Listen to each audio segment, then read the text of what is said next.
Hey, this is Henry Sanders with another episode of Real Talk. We're trying to get a daily episode here, and we want to thank our investors at Park Bank. Thank you for everything you're doing for keeping this show going on, and we make sure we can reach all the people we're reaching.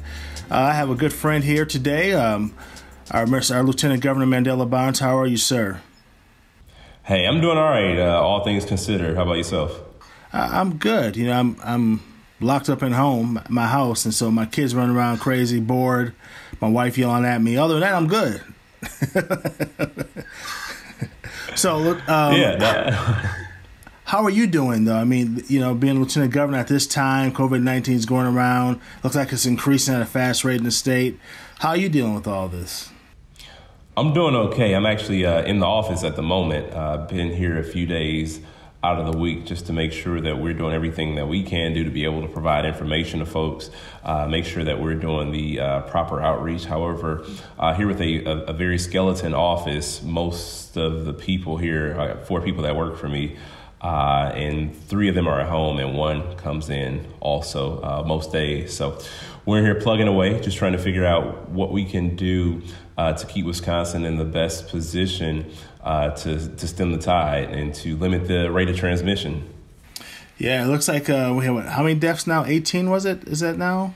It was something like the deaths have increased. Yeah, and the number keeps growing too. The number, it grows every day. It's not a linear thing. It is more exponential than anything. Yeah, why do you think the impact's been a bigger impact for African Americans in Milwaukee? Why do you think it's a bigger impact there? That's a real good question. I appreciate you asking that because it speaks to the larger issues that we have in overall health disparities in our health system across the nation. But as we know, Milwaukee is, and this entire state is home to some of the worst health disparities amongst racial lines. So the rate of death that we're seeing is unfortunately in a way to be expected, given the lack of access that so many people have to healthcare. I think those numbers trend parallel to the disparities that already exist in healthcare. That's the biggest problem.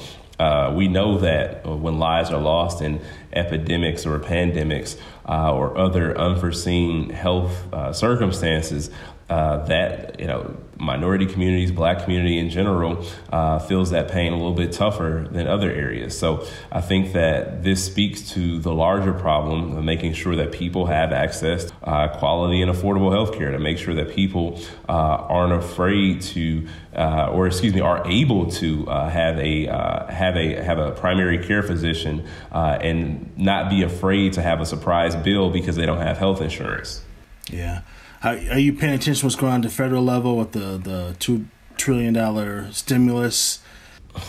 Absolutely paying attention to the stimulus bill. One, because there are a lot of people who are in need, and I posted on Twitter the other day that the average Americans want to be treated like AIG was treated, back 12 years ago. And then also we want to be sure that this isn't a handout for CEOs of large companies who are going to be okay at the end of this all. We have to make sure that people don't get, these huge bonus packages on the backs of working people. I think that was the biggest problem of previous bailouts that we saw, especially when you look at these airlines that, the problems that the airlines are in are essentially of their own making when they offer stock buyback options. And you look at the amount of money that was that could have gone to a rainy day fund that would have helped them weather a storm like this. But again, it was all about making rich people even richer. And my thing also with the airline industry is, when is the last time you tried to rebook a flight on an airline? How did they treat you when you tried to do that? And now they get this bailout. I think that I was just reading an op-ed in the Boston Globe about how customer service should have been a part of their bailout package. Well, how as Lieutenant Governor, what advice would you give people? Because it seems like there's 2 different extremes. There's people who are not paying attention at all and, walking and doing whatever, hanging out with other people. Then there's people on the other extreme who are just really paranoid. So what advice would you give people about staying sane in this process and what normal looks like now? What advice would you give these people to know, no, this is real. but try to live your life too. How do you balance that? Right. So a lot of this may seem like an overreaction, but that comes as a result of a lack of action on the front end. As details emerge, you see that the United States, the federal government, the president, the White House specifically was briefed on the emerging threat that the coronavirus would be, and it was brushed off. I mean, you look at the president's reaction when this was first brought up, and you saw governors, you saw other high-ranking elected officials who brushed this off as if it was nothing. And now we're having to deal with that because the proper measures on the front end weren't taken to prevent the spread of coronavirus. We're not taken to prevent the spread of COVID-19. And now we have people who are losing their lives. We see the rate of transmission that grows. It increases every day at an alarming rate. The problem, too, is you got a lot of folks who are like, oh, it's just like the flu. Well, it's not just like the flu. It's more contagious, and it's also the mortality rate for COVID-19 is much higher than the average flu. So with that being said, people need to be vigilant. And life is going to be tough for folks right now. We acknowledge that. This is not easy, and it's not going to be over in the next couple of weeks. And those are truths that we have to acknowledge. However, if we do not make these adjustments in our own personal lives, the outcome will be far worse. We will see more loss of life. We'll see more transmission throughout our communities, and it will be even more difficult to reel in from that, given the burden that it will place on our already overburdened healthcare system. You look at many systems across the country; they already operate at 90 to 95% capacity, and that's why we're seeing the shortage of masks in these in doctors' offices. That's why we're seeing a shortage of supplies to get people tested. That's why we're seeing a shortage of ventilators, a shortage of beds in some parts of the country. And we have to do everything that we can do to make sure that Wisconsin does not see the same sort of chaos. But we have to act fast because we're not very far away from that. Yeah. What are you doing right now to keep yourself active and busy? What do you do at this point that trying to create some normalcy in your life?